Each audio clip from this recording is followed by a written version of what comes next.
All right, y'all. What's up? Welcome back to another episode of Ridgemont4'sFinest-The Podcast. We got, hell, I need to put you on payroll now. We got our resident guest, Miss Michelle Williams here. Y'all know Miss Michelle Williams. She has been in the news every week. They making you famous. I ain't gonna lie.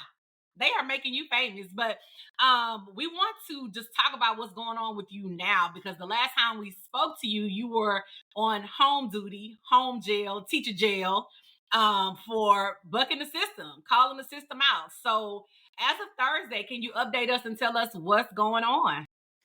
So I found out October the 6th because in my previous hearing, they identified me as a public figure, or as HISD would say, a person of public interest, which is the same thing.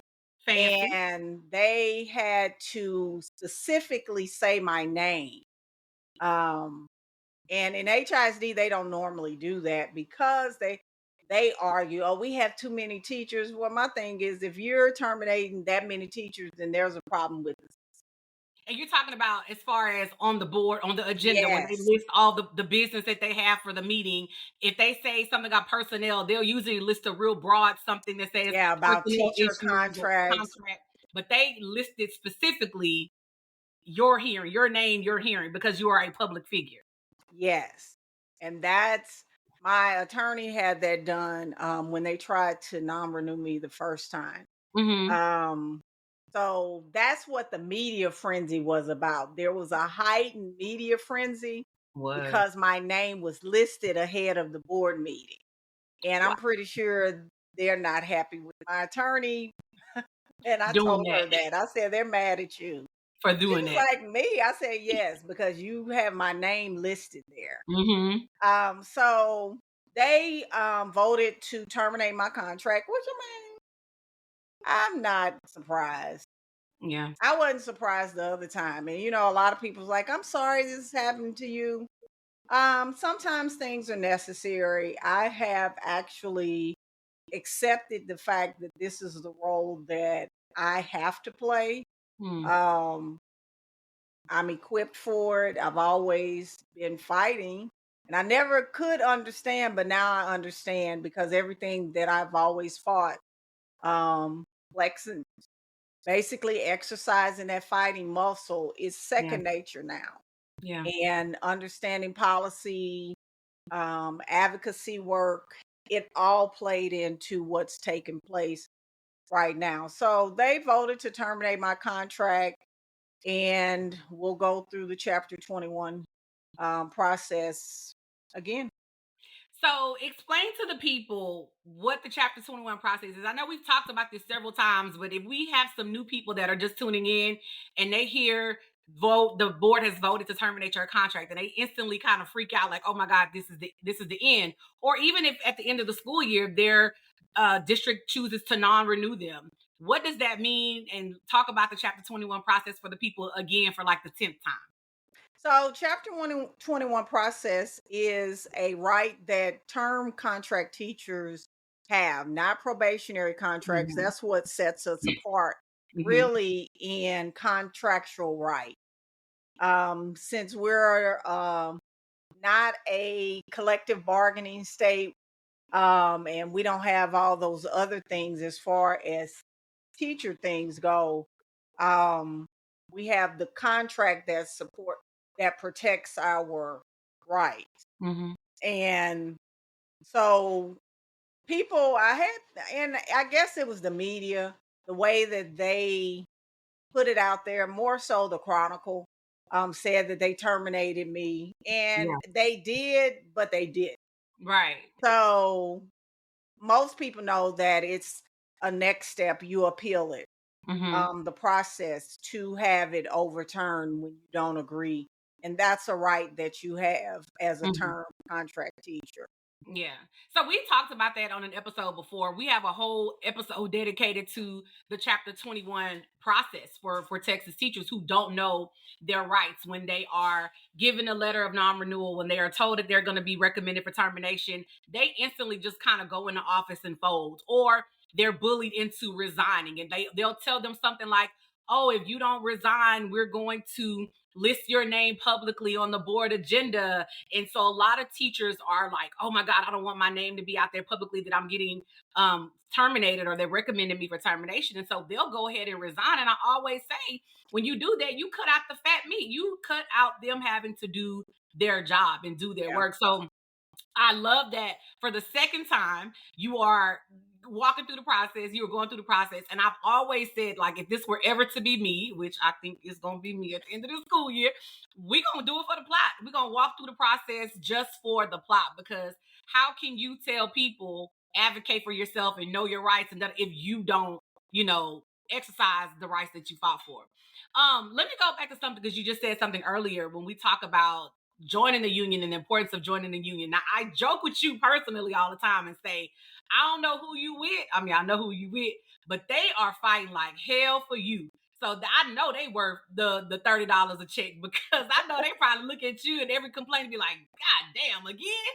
But they are putting in work for you. So shout out to them. But when I make videos talking about unions and Texas teachers joining a union, there are always naysayers in the comment section, like, oh my God, Texas is not Texas is a right to work state, an at will state. You can't, there's no collective bargaining here. So teacher unions aren't real. And while, yes, I understand there's no collective bargaining, or we don't have certain rights as other states do when it comes to striking and collective bargaining and whatnot, that should not deter people from joining an association, because you guys are still advocating for rights. You're still advocating for certain laws and legislature. So let's talk about that, like the importance of joining a union, regardless of if we're a union state or not. So I want to give, especially people who share my pigmentation, and the ones that may be a little bit lighter than me, black and brown teachers. Mm-hmm. We were the union, black teachers, Mm-hmm. Mm-hmm. and NEA, which is our national organization. We're actually a union that was formed by merging with the only Black teachers union. Because you have to remember, and this is your history lesson, ATA was a Black teachers union that merged with, I think it was NTA, NEA's name before the merger. So they merged, and we are the largest teachers union in the nation. AFT is not really a teachers union. If you look up their history is they started with railroad men only. They wouldn't even allow women at first. They had a lady that was a teacher that came on that represented them, but they had male presidents for a while. So NEA is for educational personnel, and union work is important work, especially for minority educators. And I'm going to tell you, there's no perfect organization, Right. because you're dealing with imperfect people, myself included. So every organization has its issues, but just like democracy, democracy doesn't work unless you work. The union doesn't work unless you work. Yeah. So if you're sitting back saying, well, they didn't do this for me, are you involved in your union? Because the definition of union is collective. It's not me, it's not I, it's not you.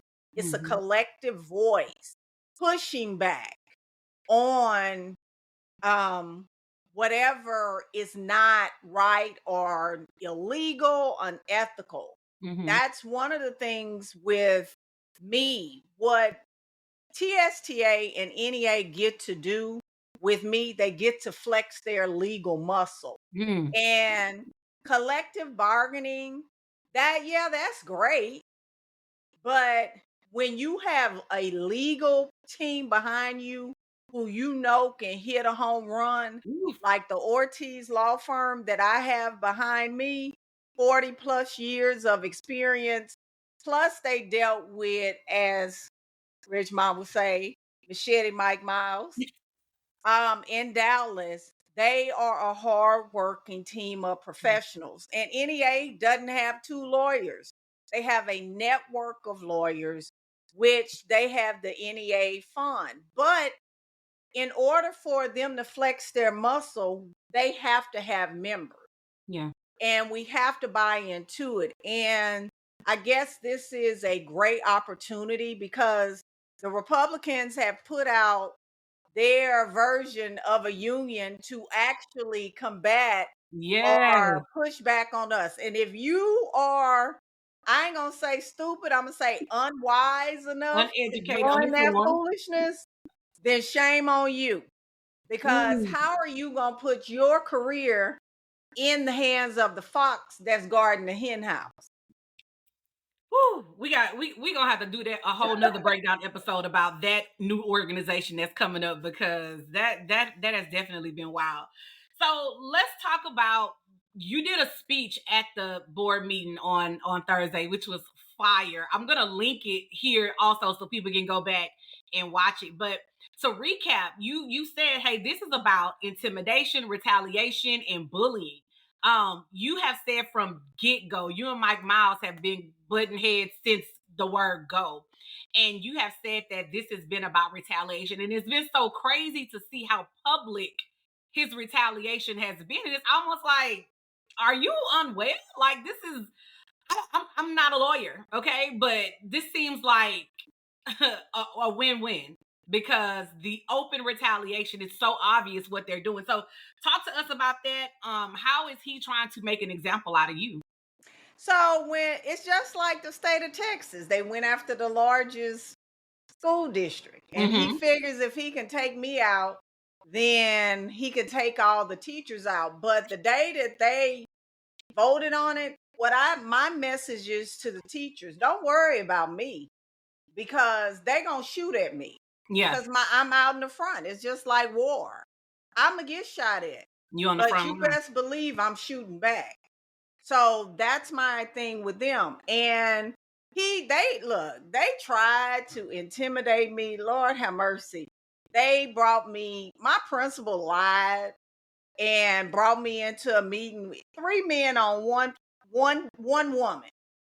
And they thought they were going to make me say I'm going to do these unethical things to those children. Y'all read Mm-hmm. the article.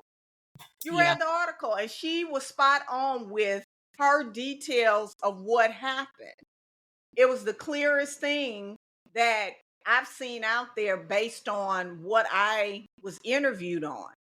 They were trying to make me break special education laws. I had a student who had a physical disability in my class, and they did not care. Wow. They do not care. And I just wasn't doing that.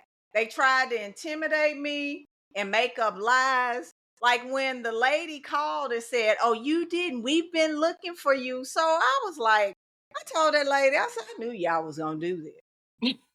I did. I said, I had a feeling. I Mm-hmm. said, but that's fine. I'll deal with it. Yeah. But,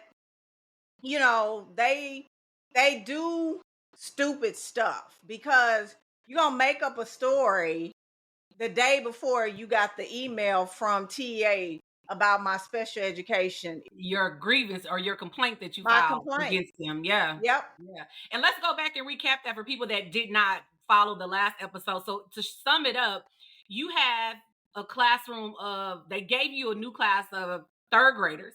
Yes. And they are I hate to say this, but they've given you the lowest performing babies, right? And you have a ton of special education students and a ton of emergent bilingual students. So your babies are barely speaking English, but are being made to test in reading and test in English. And you Yeah. are like, hey, I want to go back and kind of teach my kids some basics, because they can have these skills coming to me. And you following the Texas Education Code, or our code of conduct and our code of ethics as educators, you're doing what you're supposed to do. But because of the whole, I hate this pacing for pizza and pacing, pacing, and this new HISD scripted curriculum, all of the foolishness that goes with that, you are getting hit because you refuse to slow down and rush your babies through things, because you want to teach your babies, but they want to test your babies. And you Yeah. push back. And even HISD is in violation. So For elementary, I don't know if people remember, House Bill 3 ushered in a lot of finance, but it also ushered in House Bill 3 Reading Academy. Yeah. So I'm third grade. That applies. And science of reading is something that they forced, House Bill 3 forced the school districts to Yep. purchase a phonics program. That wasn't what I was supposed to be teaching. Now, I wasn't making a big fuss of it at first, but when I realized the kids were failing, that's Mm-hmm. when, and then I got the redundant response from the assistant principal saying that there's not any time to teach them how to read. So that's when I start, like, I ain't supposed to be teaching this anyway. I'm supposed to, like, Right. I sent them an email and I said, I'm going to teach phonics and phonemic awareness. Yeah. And I made sure that they knew about it, because what you can bank on is principals don't know policy. All they know is how to bootlick. And crack the whip. And that's it. That's And it. they don't know nothing. They think the district is going to protect them.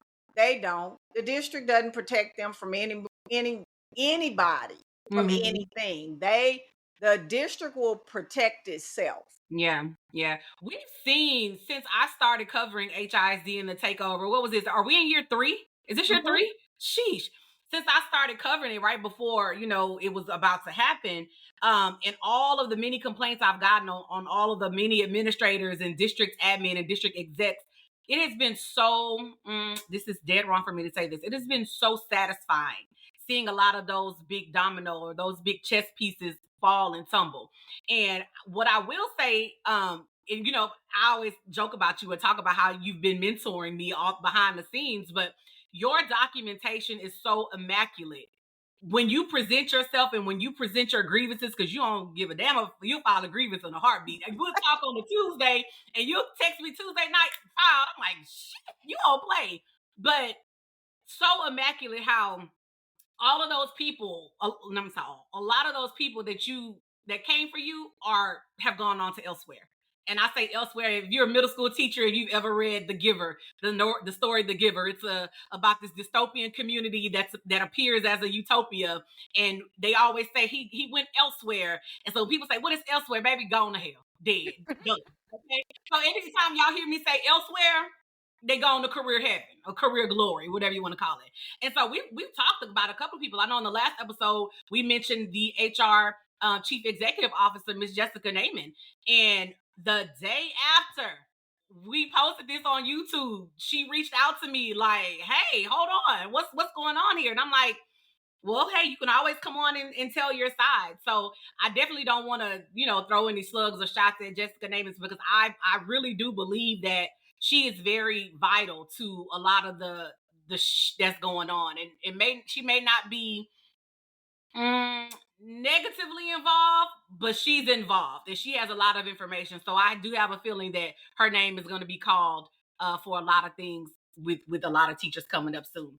Um, let's talk about how the Miles model, that's what I'm going to start calling it, the Miles model, how that has impacted teaching and how that has created a negative morale in HISD lately.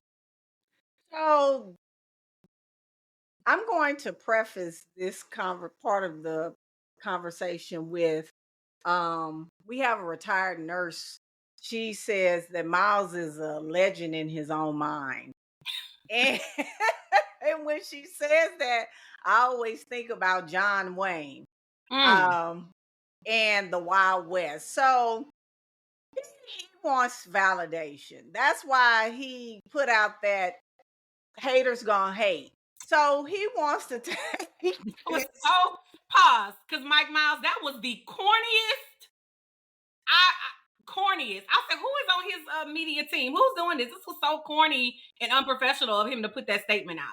Like, you're using, I was like, what are we in 8th grade? what is Like, this? The 90s? Anyway, and I'm that's sorry. where it came from. Yes. Like, I haven't heard that since I was in high school. Crazy. Anyway, go ahead. I'm sorry. So he has this NES model, and he's, first of all, is not supposed to be in the school that I was in. So now they're lying about it. and calling a team center these accelerated centers. So they want us to teach for 45 minutes. For high level kids, it works Right. because they're gonna move. You could flip your classroom, have them do the lecture, school, come in, do they little 45, boom, boom, boom, they're done. For the ones that are really supposed to be in there, not the people who want the kids in there and they're not supposed to be in there. Mm-hmm. For the real kids that can move at that pace. Well, 15 minutes we model, Mm-hmm. 15 minutes the kids practice, 15 minutes independent practice. Then you want to give them an exit ticket, and then you expect the kids to pass. Mm-hmm. There's adults that don't move that fast. No, not at all. And Mm-hmm. especially if you have kids that are special education, kids that are emerging bilingual. Well, that's the model. And I was like, whatever. Because for emerging bilingual, which everybody knows that HISD has a large emerging bilingual population. For those that don't know what emerging bilingual, it means English language learners. And not only do we have Spanish English language learners, we have a large Asian population. Mm-hmm. And now, since the federal government resettled a lot of the people from Ukraine and stuff, Mm-hmm. the West Side has a large other population. Yes. Yes. So we're not just talking about Spanish speakers anymore. We're talking about a lot of kids who need support with language acquisition. Well, he doesn't want to do that. Mm-hmm. He said that's the status quo. Dude, that's research. Because what we do know, and you don't have to have an education degree to understand that if you can't read your own language, how you gonna read somebody else's? Now That's as basic as I can get. And you're putting the pressure of a high stakes test on these babies. We talk about this often. We'll get kids who literally would just come into the country with their families the day before, and they'll throw them into an advanced English class, and we're like, what the hell is going on here? And you don't give us any resources, any translation resources, nothing. And I know I've been in a district before, and if a parent denies their child going to a school that has an ELL program or an emerging bilingual program because they don't want to go to that school because of the area or because of the distance or whatnot, they'll say, oh, well, you deny services, so now you have to get what you get, and we don't have to provide any resources for your child. And so it takes a teacher to say, you know what, hell no, I'm not going to do this to a child. This is not this child's fault. And I'm going to translate all of the assignments. I'm going to try to pair them with the baby that speaks their language just to try to support them, because what happens to the self-esteem and the self-efficacy of a kiddo when you do something like that to them? And the fact that they are not trying to be empathetic to that at all is crazy to me. I want to share something that I got from I made a video about you this morning on TikTok, and somebody immediately messaged me. I'm looking at my phone. People are like, what the hell is she doing? But they said, I think we had a PD on the 5th. I want to say they said it was the 5th of October. And they said, this is what Miss Michelle Williams is talking about. So the PD, they took a picture of the screen and it says, accelerate, don't remediate. That's the title of the slide. And it says what you need to do. It has a do and a don't. The do is in green, the don't is in red. The do, acceleration, connect unfinished learning into the context of new grade level learning with just-in-time supports. Don't remediate. Don't spend significant time on low grade level content before moving to new learning. What? They're telling you not to spend time on concepts that these babies don't know, to go ahead and move on to the next thing. How in the hell do I move on to the next thing if I don't understand this? How do I move on to division if my kids don't even understand multiplication? Yeah, and that's so on my YouTube channel, I did a video on learning acceleration. That's Mm-hmm. them brainiacs. That's sarcastic. Research, yeah. That came out after COVID said, no, we don't have to do intervention. That's an intervention lie, because those kids, first of all, every kid is different. And what we know, research supports small group instruction. Yes. And that does close gaps. I've been using it for years. I Mhm. used it last year. That's Mhm. why Sandy Massey said I'm a high performing teacher, because I took over a class from a first year teacher Mm-hmm. and hit all their metrics Oh, Sandy my Master. way. Yes. Hey, girl. So, but that's that foolishness that Mm-hmm. comes out, and it doesn't work. It may work for children who do not, they said unfinished learning. Mm. Unfinished learning versus I never learned it I never are two learned it. Yes. totally different things. Yes. And a lot of children have not learned it. And it doesn't work for emerging bilingual students because their issue may not be because they haven't, they don't know it in English. Like Mm-hmm. some of Mm-hmm. my students, even in third grade, I had an intermediate class last year and an advanced high class. So my intermediate class, I had to teach them how to skip count in English. There's no 2, 4, 6, 8, 10 and cardinal numbers, first, second, third. I had to teach that.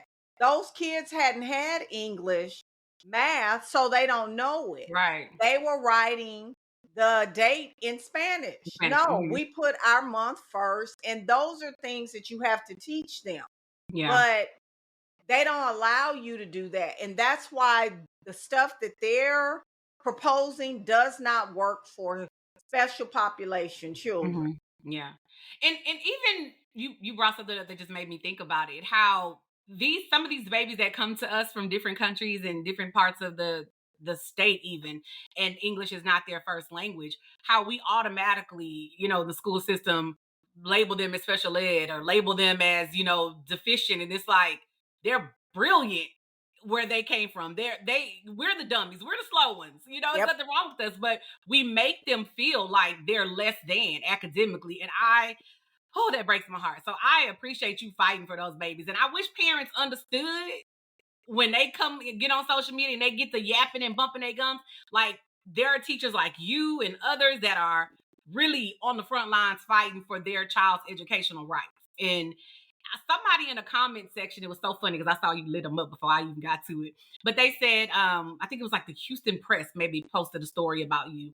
And somebody in the comment section was like, oh well, a rule's a rule. And you're like, well, F and duh, that's why I'm here. Because you're right, a rule is a rule.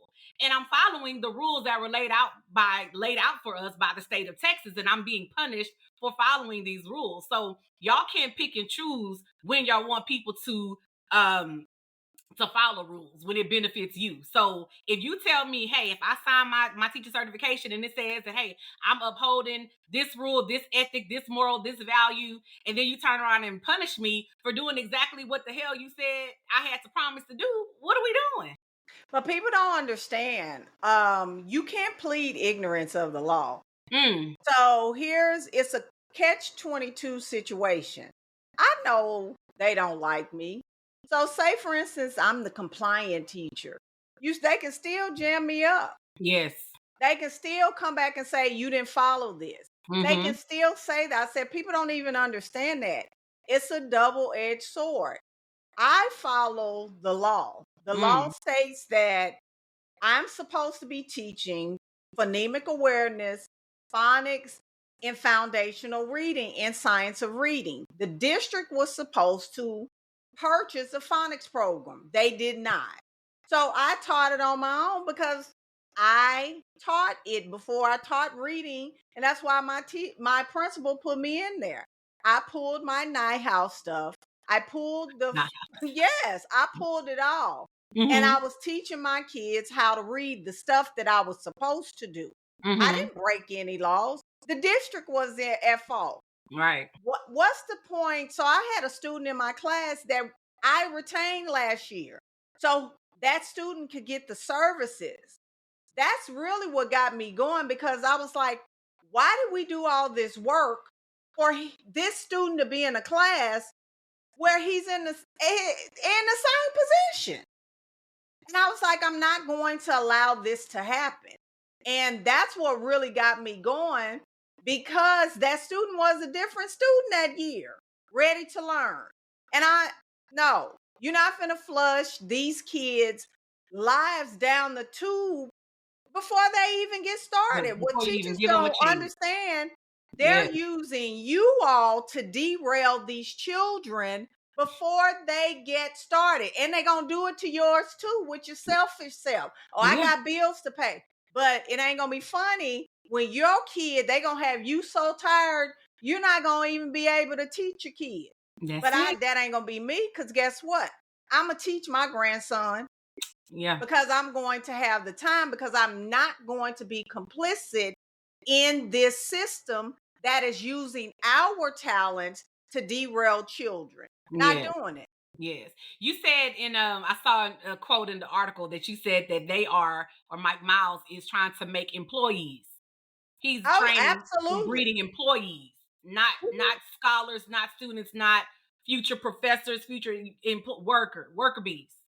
That is what they're doing. So, and I'm going to use Rick Campo, chair Mm-hmm. of the Port of Houston, because I'm the chair. And thank you for reelecting me. That's what he said at City Hall. So this is public record. Mm-hmm. So he said, we need employees. So they don't care. They want the kids to be educated just enough so that they can read an operations manual and put them on the path to a dead end job where there's no room for advancement. They're trying to kill the unions. You see that $20 raise they got down there at the Hilton At the Hotel? Hilton. Mm-hmm. That's union. Yeah. And my thing is, they're going up against these unions because they don't want to pay these employees. Yeah. So that's what they're doing to these children. But it's not going to be done I'm not finna do it. You want it Mm-hmm. done? Do it with one of y'all complicit teachers. What was it called? I cannot think of it off the top of my head right now. When Mike Miles first started, he was starting with the group of kindergartners. And he wanted them to basically be like the experiment. It was a name that they had given that group of kids. The I don't know. He done 2030, was changed it it so much. 2030, 2035? They, whatever the year was, it was a graduation year. But it was starting when he came in that year, 3 years ago, that group of kindergartners. So he wanted to basically track them from kindergarten until their senior year, their graduation, to show how great his program was. And a lot of people were saying, even when I had to sit down with Miss Jackie Anderson, the president of AFT, she's like, yeah, that's the group of kids he wants to experiment with, so because that's the group he gonna turn into the workers. Those Yeah. the people that he gonna use to be y'all the hotel workers that's gonna clean the linen and sweep the floors and clean your buildings at night. Nobody is Because they don't care about each individual's child's potential. Mm-hmm. And that's my problem with it. You don't get to make decisions for my students. You don't get to make decisions for me. Nobody put me on the path to a dead end job. I made Right. that choice, and they're taking the choices away from our children. Yeah. And they're using teachers to do it. That's what I really want teachers to understand that. And I don't understand how they don't get it with their own children. Your children is a part of a system that they're not going to be educated to their fullest capability. And I'm telling you, you're not going to do it because you're too busy doing the bidding of the school district. Yeah. And you're going to be too tired to teach your own kids. And they're going to go into Yeah. the system just like everybody else. Yeah. Because hell, we the workers right now. And exhausted. Exactly. You think about, me, I have a kiddo that just went to college this year, and shit, I feel like I'm helping him more with his work now than I did when he was in school. And he even texted me the other day. He was in English class, and he says, Mom, can I curse? I said, what's up? He said, I ain't learned shit in high school. And I said, I know you didn't. I know you right. didn't. I know it, right? But I'm not supposed to publicly say that. Okay, just know that. I'm not supposed to talk about My this. son said the same thing. Yeah, but I really, he said he really didn't. And then when I go back and look at the kids' grades, not just mine, but even some of my former students, I'm like, wow, you have a 97 in statistics. You have a 98 in advanced English. And I know, goddamn good well. I know. But then you get to college and it's a culture shock. I know the other day, I log in and look at work through college. I don't care. People say, "Oh, let the kids grow up." That's my money. I'm logging in and I'm seeing what's going on. Okay, so I looked and I'm looking at this homework, and it was a worksheet. It was in English class. It was a worksheet talking about comma splices and combining sentences. And I said, And this some shit I give my damn seventh graders, right? And so when I was looking at it, I wanted to fuss, but I said, you know what? I have to go back and understand this professor. This professor is probably saying, let me give y'all some remediation, because I'm seeing y'all turn in papers to me as college freshmen that are full of comma splices that y'all have no idea how to combine sentences. And so let's do some practice. So she's doing the very thing that we're talking about us needing to be able to do. Let me take you back a couple of steps because you missed something and bring it back so that you can produce better work for me here. So I appreciate that, because as an English teacher, I can also understand reading papers and getting stuff. And it's like, why are y'all capital I's lowercase? Why are y'all not capitalizing where's the punctuation? How the hell did you write 4 pages and ain't a lick of punctuation in this paper, right? And so it goes on to say, hey, we don't have time for grammar. Hey, we don't have time for this. All we need to be doing is teaching reading, how to pass a test, how to answer test questions, how to write constructive responses. And even with the constructive responses, for start, I'm going off on a tangent now. It's grading you for punctuation and mechanics and sentence structure. Do you have a thesis statement? Did you answer the question? Did you provide text evidence? Boom. And so we don't have time to teach those skills. And the people that like me and the other teachers I know, I want to teach those skills, because I don't want you going to college being a freshman talking about do this worksheet about some damn comma splices. I want you to already come in there knowing how to do that so that you can enhance the writing that I sent you there with. But anyway, that's another topic for another day. I know damn good well a lot of these kids ain't learning shit in these schools. How do I know? Because I look at the kids on TikTok all damn day and I'm like, wait a minute. How y'all making TikToks? How are you flat ironing your hair? Is this an English class? What is going on here? Bring it back. Let's move on. All right, so you are running for state rep. All right, you got a big move coming up. Let's talk about that again, because I want to keep emphasizing your run. So let's talk about your campaign, why you chose to run for state rep, and tell us how we can support that. So I decided to run for state representative after I was at the House Public Education Committee hearing when they were trying to pass vouchers. I'm gonna be honest with you, just like you don't know who your state rep is, I ain't know who mine was. So I said one day, I was like, let me see who's. No, I had a mailer that, you know how you get those mailers and you just throw it. And I was like, this man is my state rep.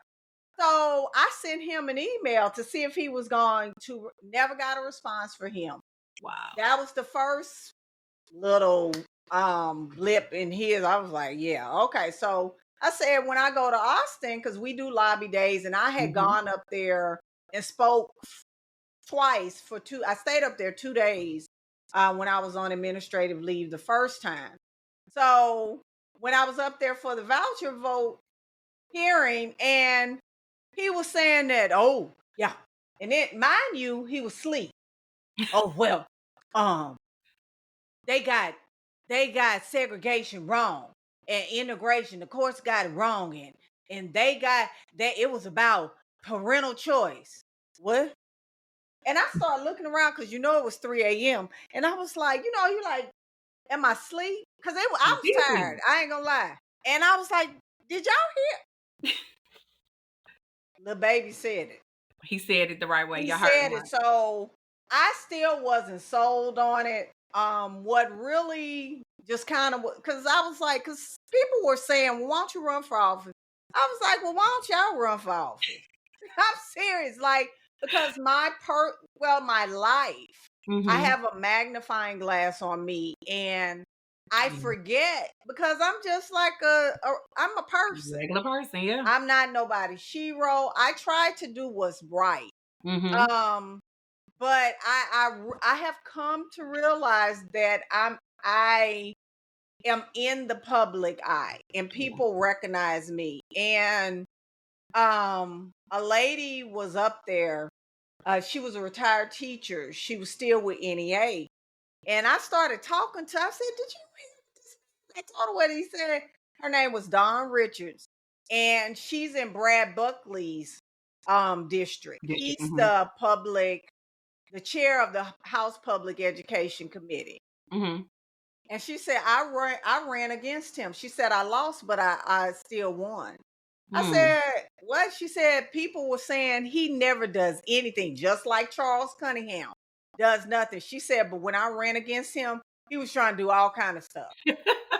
She said, I'm gonna run against him again. And I was like, I don't want to run for state rep. I said, my life has just changed since this whole HISD thing.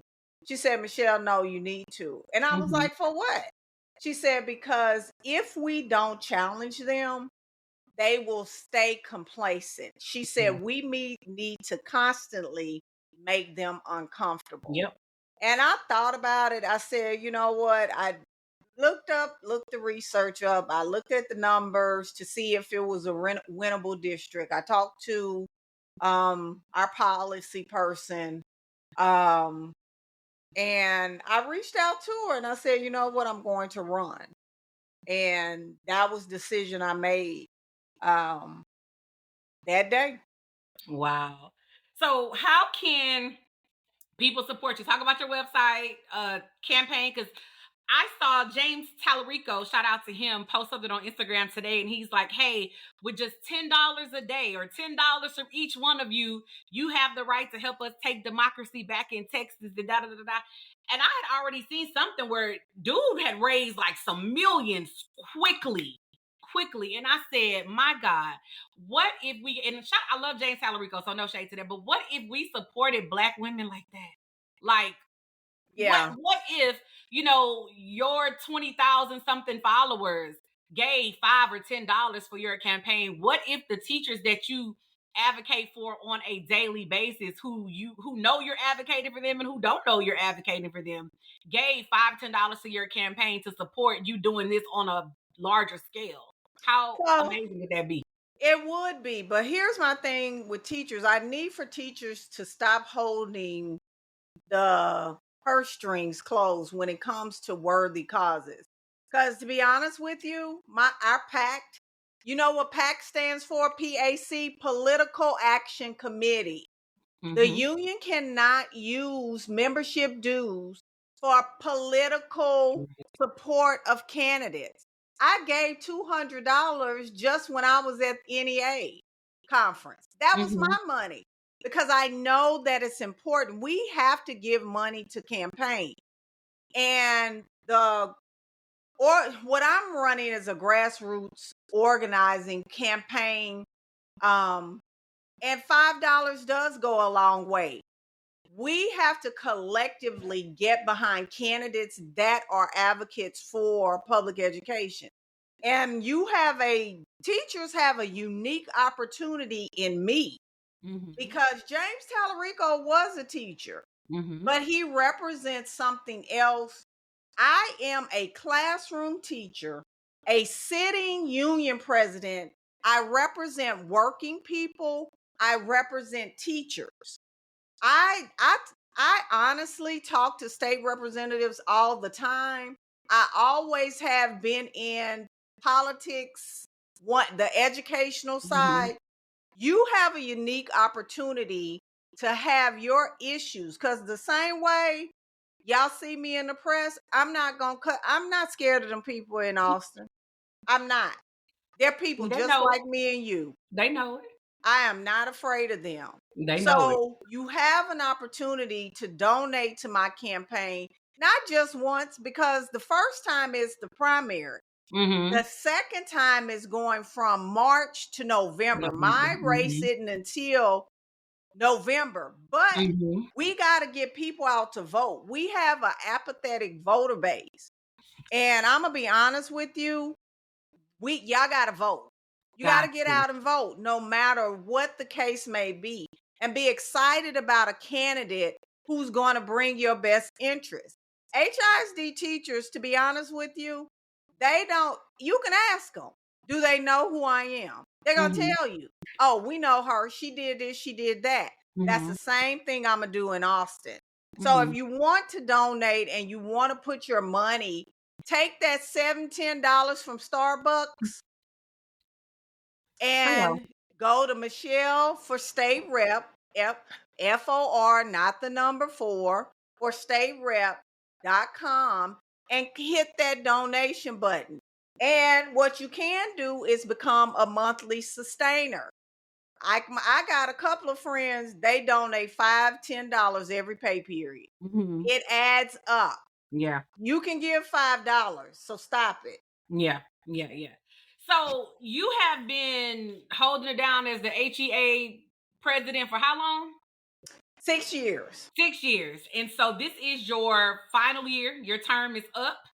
It is the end of that. So what is next for the union, for HEA? So if we don't find a president, HEA will be a defunct union. Somebody's going to have to step up. I have been telling our membership for 2 years. And I even, because I felt like I was going to pivot. Savant Moore, one of our trustees, he's told me, he said, the Lord already told me, he said, you're not going to be working for HISD next year. And he told me that last year. I started laughing. He said, no, you're not going to be there. He said, I already know what your future is. So, and here we are. And I guess he's right, because I will not be working for HISD next year. I'm moving on from public education, in a sense, in a classroom. But back to HEA, if one of you all, and I'm looking in this camera, do not step up, you will not have representation for TSTA in HISD. And that's unfortunate, because I rechartered this organization for younger teachers. It wasn't for me, because all I need is some legal and we can get it popping. A policy and a computer. Policy and Google. I'm on it. What's up? Yeah, I got it. So Yeah.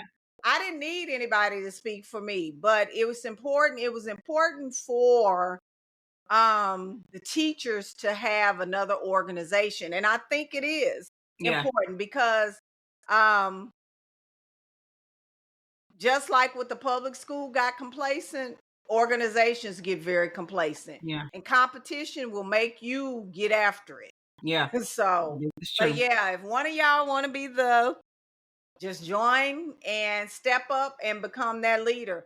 Miles is only going to be there one more year if he makes it there, because I'm trying to get political pressure on him to where he's a political dead weight, so he can go on. Go on to the next place he gonna ruin next. Yeah. And I know we're, of course, on camera, there's so many things that we can't say and so many things that you can't say while your case is pending, while your appeal is pending. But we have not heard the end of this.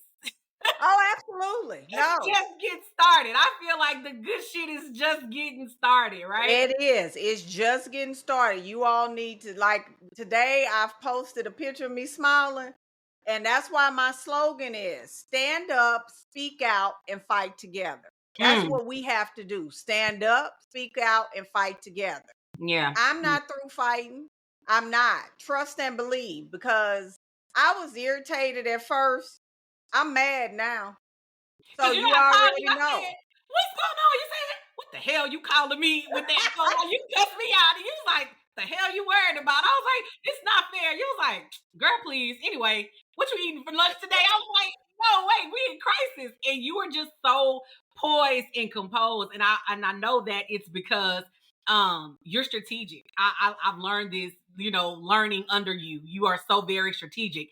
And so we shouldn't get complacent either, because it's not over. It's not. Oh, no, it's not. And even though I plan on leaving the classroom, because I cannot fight the way this fight needs to be fought from the classroom. I cannot. Yes, so this is larger than me. That's why teachers, this is our moment. It really is. I had a lady, and I'm going to share this. I keep telling people, when I had been teaching 6 years. I was trying to quit. And this lady was like, no, God got something big for you in education. And I looked at her. She was like, child, please. I was trying to go back because I wanted to be a nurse practitioner. I did. I said, no, I'm trying to find out how I can do these clinicals so I can go on to nursing school. But I didn't quit, and here we are. And here I am in this position. And I never knew that. I did not. But I do know that this is my path in life. And every day it's a struggle for me to accept that, because, like, I'm just a person. Happy Like, is the I'm head a that wears single the crown. mother, a grandmother. Like, I raised my son. I never would have thought that this is the path that I would be taking in life. And I don't take that lightly. That's why I try to do my best with people. I had one of the constituents out here invite me to church. That was an experience today. And I You went in to church? I did. I normally go to Bedside Baptist online, but but I went to church today. Um, Okay. but I know that there's a larger purpose and path for my life, and I want teachers to know that I'm here fighting for us and just people to do Mm-hmm. right. We have a greedy city of Houston. They are going to kill us all with this flooding. They are. I said, I love science. I teach science. And what I do know is you can't beat Mother Nature, ma'am, Mm-hmm. sir. You can't. Yeah. Yeah. So, before we wrap it up, I do want to go back to what you said about, your tenure being over and waiting for the next person to step up. Because again, in your good auntie fashion, you cussed me out the other morning about the same thing.